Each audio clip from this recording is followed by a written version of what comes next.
నమస్కారం అండి.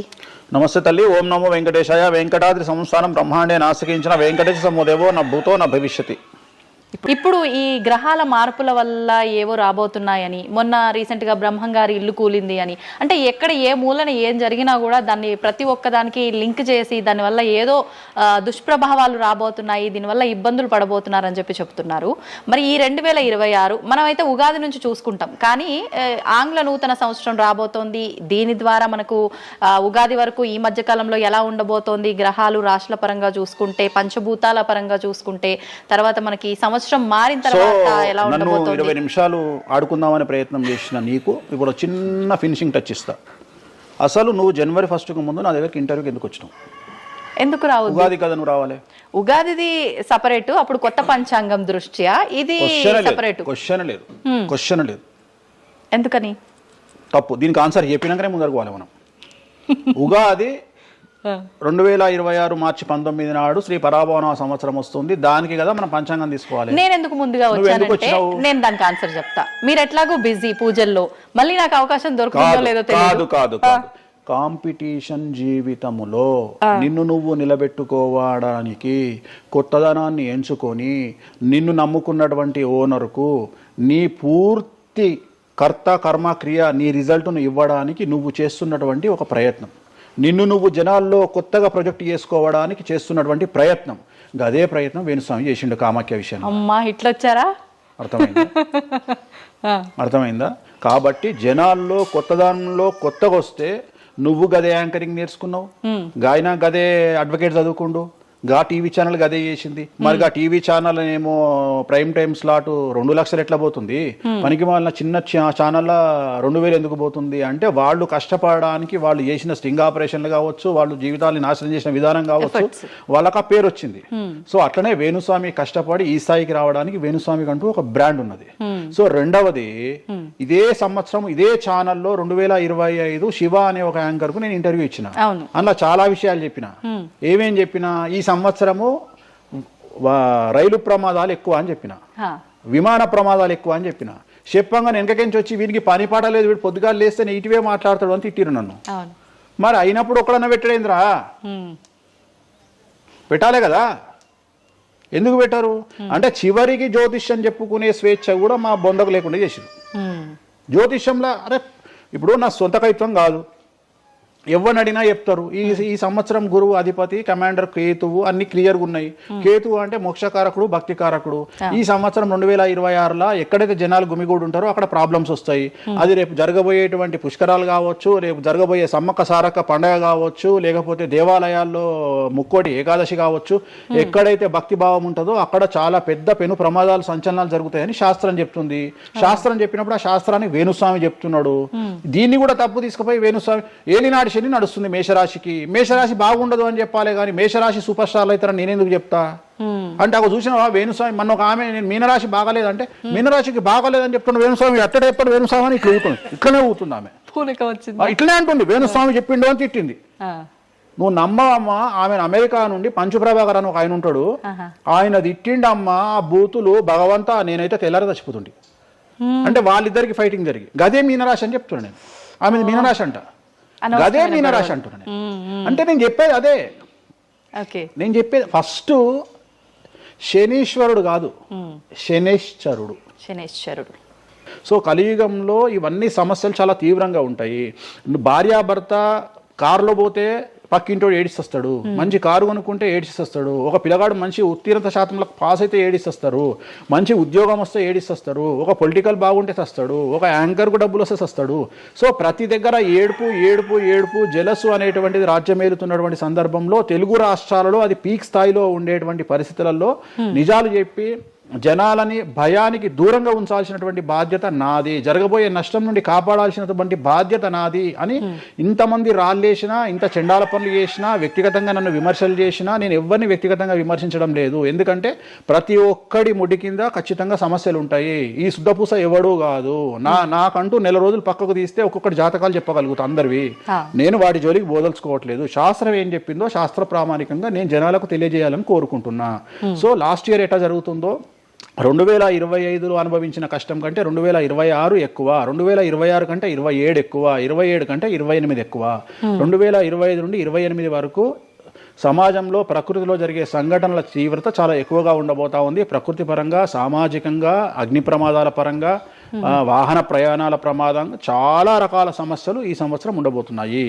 ఓకే, రాశుల పరంగా ఎలా ఉంటుందండి? సో ఈ సంవత్సరము ఫస్ట్ రాశుల కంటే ముందు మనం మాట్లాడుకోవాల్సింది ఏంటి అంటే, ఈ సంవత్సరము రైలు ప్రమాదాలు, అగ్ని ప్రమాదాలు, వాహన ప్రమాదాలు, అలాగే జన సమీకరణలు ఉన్న చోట, భక్తులు గుమిగూడే చోట, జన సాంద్రత ఉన్న చోట, అది సినిమా థియేటర్లు అవ్వచ్చు, భక్తికి సంబంధించిన ఏరియా అవ్వచ్చు, సో మార్కెట్లు అవ్వచ్చు, మాల్స్ అవ్వచ్చు, వాటిల్లో పెను సంచలనాలు ఈ సంవత్సరం జరిగే అవకాశాలు ఉన్నాయి. ఆర్థిక నష్టము అంటే ఆస్తి నష్టము, జన నష్టము ఉండేటువంటి అవకాశాలు ఉన్నాయి. కాబట్టి జనాలకు చెప్పే విషయం ఏంటంటే, భక్తి పేరుతో జనాలు లేనటువంటి ప్లేస్కి వెళ్ళండి. ముక్కోటి ఉంది, ఖాళీగా ఉన్న వెంకటేశ్వర స్వామి గుడికి వెళ్ళండి హ్యాపీగా. ఆ దేవుడికి డబ్బులు ఇచ్చిన వాళ్ళు అవుతారు, పంతులకు డబ్బులు ఇచ్చిన వాళ్ళు అవుతారు, గుడికి 4 రూపాయలు ఇచ్చిన వాళ్ళు అవుతారు. అట్లనే జనాలు లేనటువంటి ప్లేసుల్లో పుష్కరాలకు వెళ్ళండి ఈ సంవత్సరము. సో జన సాంద్రత ఉన్నటువంటి ప్రదేశాలను ఈ సంవత్సరం అవాయిడ్ చేయడానికి ప్రయత్నం చేయండి.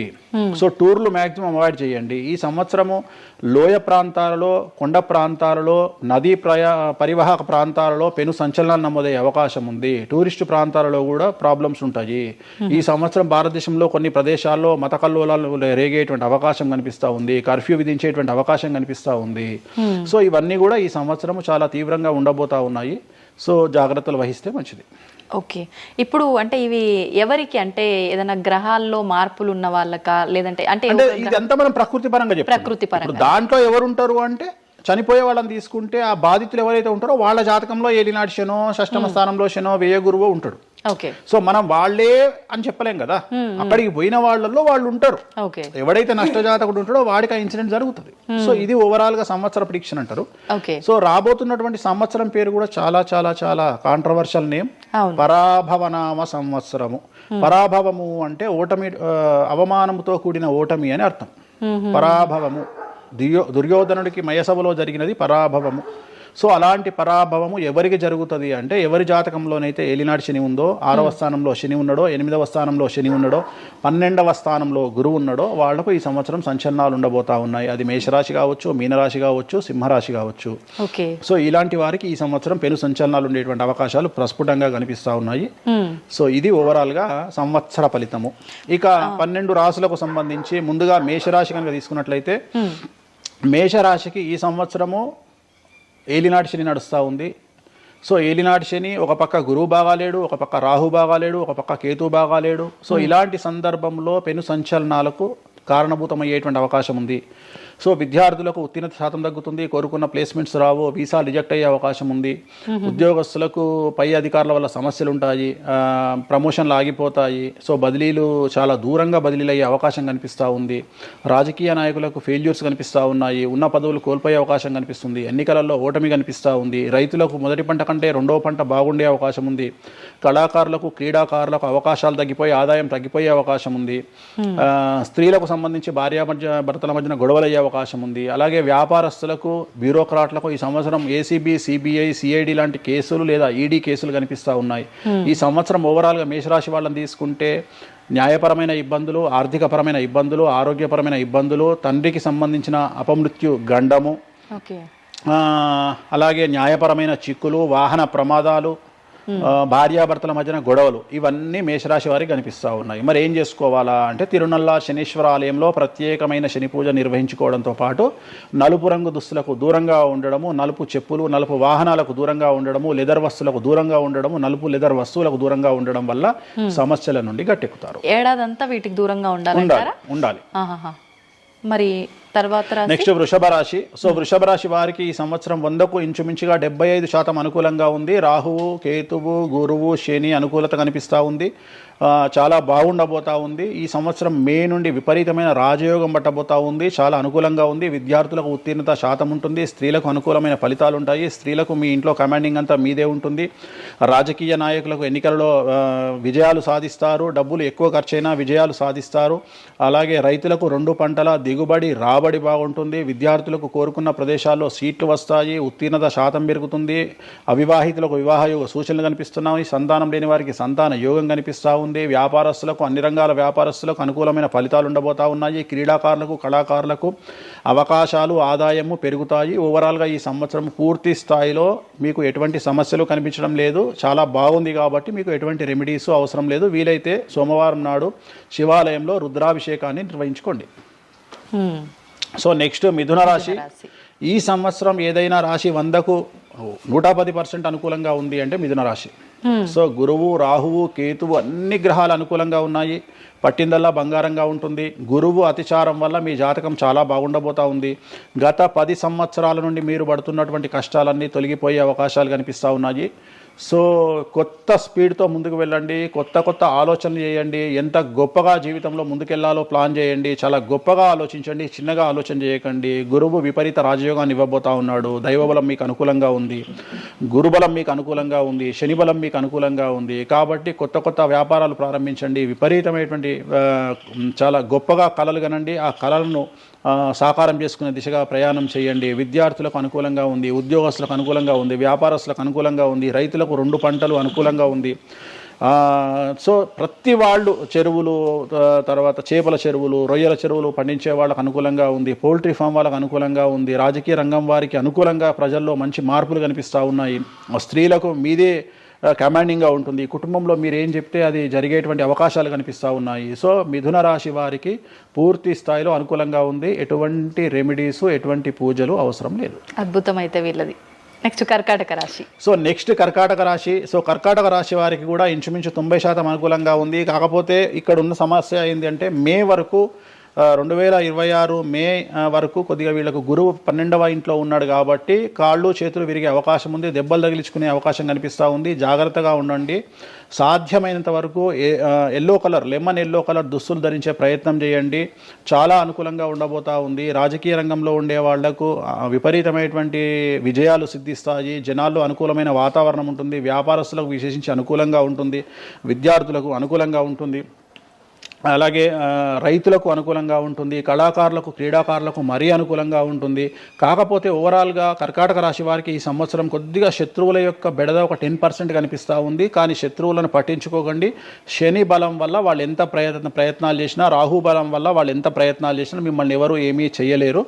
సో మీరు చేయాల్సింది ప్రతి గురువారం నాడు లెమన్ ఎల్లో దుస్తులు ధరించే ప్రయత్నం చేయండి. అలాగే శ్రీకాళహస్తిలో గురు దక్షిణామూర్తి వద్ద గురువారం నాడు గురుహోరలో గురువుకు అంటే దక్షిణామూర్తికి అష్టోత్తర పూజ చేయించుకోండి. అలాగే పసుపు రంగు పువ్వు ఏదైనా ఉంటే అక్కడ నుండి తెచ్చుకొని ఇంట్లో పెట్టుకోండి. మీకు అనుకూలమైన ఫలితాలు ఉంటాయి. అంటే శని వీళ్ళకి ఫేవర్గా ఉన్నాడు అంటే శని వీళ్ళకి చాలా ఫేవర్గా ఉన్నాడు, రాహు ఫేవర్గా ఉన్నాడు, కేతు ఫేవర్గా ఉన్నాడు, మే నుండి గురువు కూడా ఫేవర్గా ఉంటాడు.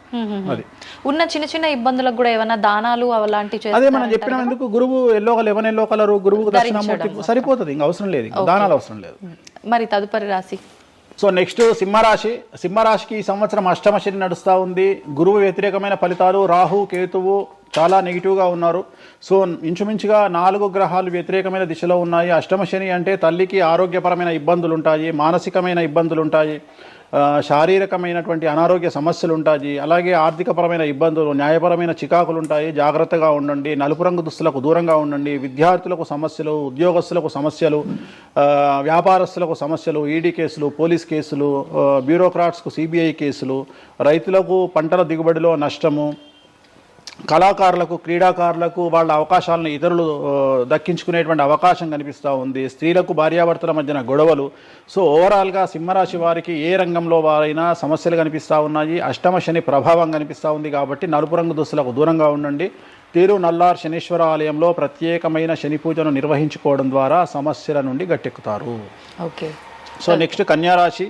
ఈ సంవత్సరం కన్యారాశి వారికి ఇంచుమించు 75% అనుకూలంగా ఉండబోతా ఉంది. శని, అలాగే కుజుడు, రాహువు, కేతువు, గురువు అనుకూలతల వల్ల చాలా చాలా అనుకూలంగా ఉండబోతా ఉంది. ఒకే ఒక్క సమస్య ఈ సంవత్సరం ఉండేది, భార్యాభర్తల మధ్యన ఈగోలు కానీ క్లాషెస్ కానీ వచ్చే అవకాశం ఉంది. సో కాంప్రమైజ్ అవ్వడానికి ప్రయత్నించండి. భార్య దగ్గర భర్త, భర్త దగ్గర భార్య, కాంప్రమైజ్ అవ్వండి. ఈగోలకు పోవద్దు, జెలస్లకు పోవద్దు. ఆర్థికపరమైన అంశాల్లో జాగ్రత్తగా ఉండండి. విద్యార్థులకు అనుకూలత కనిపిస్తూ ఉంది, రాజకీయ నాయకులకు అనుకూలత కనిపిస్తూ ఉంది, వ్యాపారస్తులకు, కళాకారులకు, క్రీడాకారులకు విశేషమైన యోగం లభించబోతూ ఉంది. న్యాయస్థానాల్లో పనిచేసే వాళ్లకు, న్యాయ సంబంధమైన వృత్తిలో ఉండే వాళ్లకు అనుకూలమైన ఫలితాలు ఉండబోతూ ఉన్నాయి. స్త్రీలకు విశేషించి అనుకూలంగా ఉండబోతూ ఉంది. సో ఈ సంవత్సరం కన్యారాశి వారికి పూర్తిగా అనుకూలమైనటువంటి ఫలితాలు కనిపిస్తూ ఉన్నాయి. వీరు చేయాల్సినటువంటి రెమెడీ, సోమవారం నాడు రుద్రాభిషేకాన్ని శివాలయంలో నిర్వహించండి, సమస్యల నుండి గట్టెక్కుతారు. సో నెక్స్ట్ తులారాశి వారికి షష్టమ స్థానంలో శని కనిపిస్తూ ఉన్నాడు. కాకపోతే గురువు విపరీత రాజయోగాన్ని ఇవ్వబోతా ఉన్నాడు. వీళ్ళకి గురు బలము మరియు దైవ బలం అనుకూలంగా ఉండడం వల్ల మీ జీవితాన్ని కొత్తగా ప్రొజెక్ట్ చేసుకునేటువంటి అవకాశం మీకు దేవుడు కల్పిస్తూ ఉన్నాడు. ముందుకు వెళ్ళే ప్రయత్నం చేయండి. చాలా కొత్తగా మిమ్మల్ని మీరు ఆవిష్కరించుకునే ప్రయత్నం చేయండి. మిమ్మల్ని మీరు కొత్తగా సమాజానికి చూపించుకోండి. దానివల్ల మీ ఆలోచనలు మార్చుకోండి. చాలా గొప్పగా థింక్ చేయండి, గొప్పగా కలలు కనండి, వాటిని సాకారం చేసుకోండి. గురువు అనుకూలంగా ఉన్నాడు. కాకపోతే కుటుంబంలో పెను సంచలనం జరిగే అవకాశం కనిపిస్తూ ఉంది. 6వ స్థానము భాగ్యానికి మరియు శత్రుత్వానికి కారకుడు కాబట్టి శని వల్ల సంచలనం జరిగే అవకాశం ఉంది. విద్యార్థులు, ఉద్యోగస్తులు, వ్యాపారస్తులు, కళాకారులు, క్రీడాకారులు, రైతులు, అలాగే రాజకీయ నాయకులు ఎవరైనా సరే వాళ్ళ జీవితంలో ఏదో ఒక పెను సంచలనం జరిగే అవకాశం కనిపిస్తూ ఉంది. నలుపు రంగు దుస్తులకు దూరంగా ఉండండి. తిరునల్లార్ శనీశ్వర ఆలయంలో ప్రత్యేకమైన శని పూజ నిర్వహించడం ద్వారా సమస్యల నుండి బయటపడతారు. నెక్స్ట్ వృశ్చిక రాశి వారికి అర్ధాష్టమ శని వెళ్ళిపోయింది. శని గురువులు అనుకూలంగా ఉన్నారు, రాహు కేతువులు అనుకూలంగా ఉన్నారు. కళాకారులు, క్రీడాకారులు, ఉద్యోగస్తులు, విద్యార్థులు, వ్యాపారస్తులు, రైతులు, రాజకీయ నాయకులు, స్త్రీలు, అన్ని రంగాల వారికి పూర్తిగా 100% అనుకూలంగా ఉన్నటువంటి రాశి వృశ్చిక రాశి. పూర్తి స్థాయిలో విశాఖ 4, అనురాధ 1, 2, 3, 4, జ్యేష్ఠ 1, 2, 3, 4, 9 పాదాల వారికి విశేషించి రాజయోగంగా భావించాల్సి ఉంటుంది. మే వరకు విపరీత రాజయోగం కనిపిస్తూ ఉంది. మే తదుపరి కూడా అనుకూలమైన ఫలితాలను పొందుతారు. కాబట్టి వీరికి ఎటువంటి రెమెడీసు, ఎటువంటి పూజలు అవసరం లేదు. చాలా గొప్పగా కలలు కనండి, మీకున్నటువంటి కళలను సాకారం చేసుకోండి. మీకు ఎటువంటి రెమెడీస్ కూడా అవసరం లేదు. నెక్స్ట్ ధనుసు రాశి వారికి అర్ధాష్టమ శని నడుస్తూ ఉంది. అర్ధాష్టమ శని అనేటువంటిది డబ్బులను అధికంగా ఇచ్చి ఆ డబ్బుల ద్వారా సమస్యలు తెచ్చేటువంటి ఒక పరిస్థితి. అంటే డబ్బులు లేకపోతేనే సమస్యలు అంటారా? డబ్బులు ఉంటే కూడా సమస్యలు. డబ్బులు ఉన్నప్పుడు వాటిని మనం ఖర్చు చేసే విధానంలో సమస్యలు, వాటిని మనం ఎలా సమాజంలో ఖర్చు పెట్టబోతున్నామనే సమస్యలు ఏర్పడేటువంటి అవకాశం ఉంది. కాబట్టి మీరు ఇన్వెస్ట్మెంట్ చేయడంలో కానీ, అప్పులు ఇవ్వడంలో కానీ, ఎవరికైనా అప్పులు ఇవ్వడంలో కానీ, చిట్టీలు వేయడంలో కానీ, సహాయం చేయబోయేటప్పుడు కానీ జాగ్రత్తలు తీసుకోండి. ఎటువంటి పరిస్థితుల్లోనూ డబ్బులు ఎవరికి ఇవ్వవద్దు. సో ధనుస్సు రాశి వారికి డబ్బు పరంగా సమస్యలు ఏర్పడే అవకాశం ఉంది. రాక డబ్బులు వచ్చినాయి కాబట్టి తీసుకెళ్ళి వేరే వాళ్ళకి ఇచ్చి మోసపోయే అవకాశాలు కనిపిస్తూ ఉన్నాయి. ఈ ఒక్క విషయంలో ధనుస్సు రాశి వాళ్ళు జాగ్రత్తలు తీసుకుంటే విద్యార్థులకు, ఉద్యోగస్తులకు, కళాకారులకు, క్రీడాకారులకు, రాజకీయ నాయకులకు, స్త్రీలకు, వ్యాపారస్తులకు, రైతులకు, అన్ని రంగాల వారికి ఈ సంవత్సరం అనుకూలంగా ఉంటుంది. ఓన్లీ మీరు చేయాల్సిన రెమెడీ నలుపు రంగు దుస్తులకు దూరంగా ఉండండి. తిరునల్లార్ శనీశ్వర ఆలయంలో ప్రత్యేకమైన శని పూజ నిర్వహించడం ద్వారా సమస్యల నుండి గట్టెక్కుతారు. నెక్స్ట్ మకర రాశి వారికి ఈ సంవత్సరం చాలా అనుకూలంగా ఉంది. ఈ సంవత్సరం అండర్లైన్ చేయాల్సిన విషయం ఏమిటంటే మకర రాశి వారికి భార్యాభర్తల మధ్యన గ్యాప్ ఏర్పడేటువంటి అవకాశం ఉంది. గొడవలు వచ్చే అవకాశం ఉంది. ఈగోస్ వల్ల కానీ వేటి వల్ల అయినా సమస్యలు వచ్చే అవకాశం ఉంది. అది కాకుండా విద్యార్థులకు అనుకూలతలు ఉంటాయి, ఉద్యోగస్తులకు అనుకూలతలు ఉంటాయి, రైతులకు 2 పంటల దిగుబడి రాబడి ఉంటుంది. అలాగే రాజకీయ నాయకులకు సమాజంలో మంచి పేరు ప్రఖ్యాతులతో పాటు పదవులు సిద్ధిస్తాయి. రైతులకు 2 పంటల దిగుబడి రాబడి ఉంటుంది. వ్యాపారస్తులకు రూపాయికి 100 రూపాయల లాభం ఉంటుంది. స్త్రీలకు కోరుకున్నటువంటి ఫలితాలు ఉంటాయి. అన్ని రంగాల వారికి అనుకూలమైన ఫలితాలు మకర రాశి వారికి ఉండబోతా ఉన్నాయి. వీరు సోమవారం నాడు శివాలయంలో రుద్రాభిషేకం నిర్వహించుకున్నట్లయితే సమస్యల నుండి గట్టెక్కుతారు. సో నెక్స్ట్ కుంభరాశి వారికి ఏలినాడు శని చివరి అంకంలో ఉంది. చాలా సమస్యలు కనిపించబోతా ఉన్నాయి. కుటుంబంలో ఎవరిని తీసుకున్నా విద్యార్థులు, ఉద్యోగస్తులు, వ్యాపారస్తులు, కళాకారులు, క్రీడాకారులు, రాజకీయ నాయకులు, స్త్రీలు, ఉద్యోగస్తులు, బ్యూరోక్రాట్లు అందరికీ సమస్యలు ఉన్నాయి. వాహన ప్రమాదాలు, పోలీస్ కేసులు, కోర్టు కేసులు, ఆరోగ్యపరమైన ఇబ్బందులు, మానసికమైన ఇబ్బందులు, స్త్రీలకైతే థైరాయిడ్ సమస్యలు, పీసీఓడి సమస్యలు, గర్భసంచికి సంబంధించిన సమస్యలు, మానసికమైన ఇబ్బందులు బాధించే అవకాశం కనిపిస్తూ ఉంది. జాగ్రత్తగా ఉండండి, నలుపు రంగు దుస్తులకు దూరంగా ఉండండి, శనివార నియమాన్ని పాటించండి, సప్త శనివార వ్రతాన్ని పాటించండి. సప్త శనివార వ్రతం అంటే శనివారం నాడు శ్రీ వెంకటేశ్వర స్వామి వారికి సంబంధించినటువంటి వ్రతము. ఇది పుస్తకం మీకు మార్కెట్లో దొరుకుతుంది, తీసుకొచ్చుకొని 7 వారాల పాటు 7 శనివారాల పాటు చేయండి, సమస్యల నుండి గట్టెక్కుతారు. ఇక చివరిది లాస్ట్ది అనేటువంటిది మీనరాశి.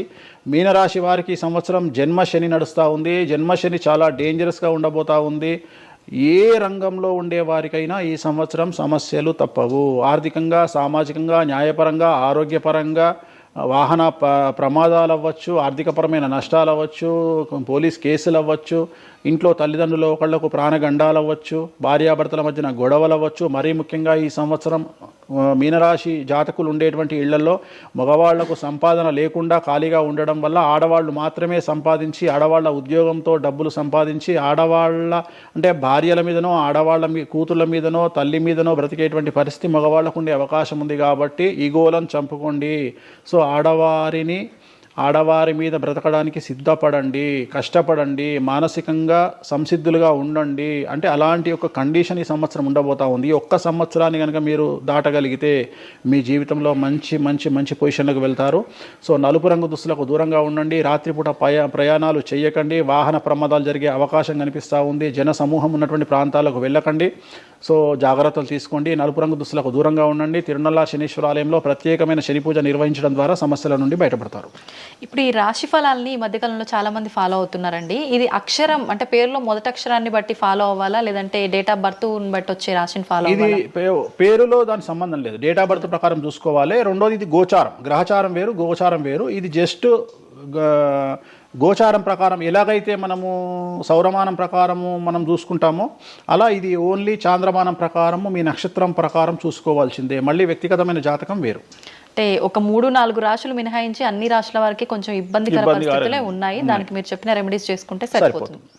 ధన్యవాదాలండి, చాలా చక్కగా వివరించారు. ఓం నమో వెంకటేశాయ.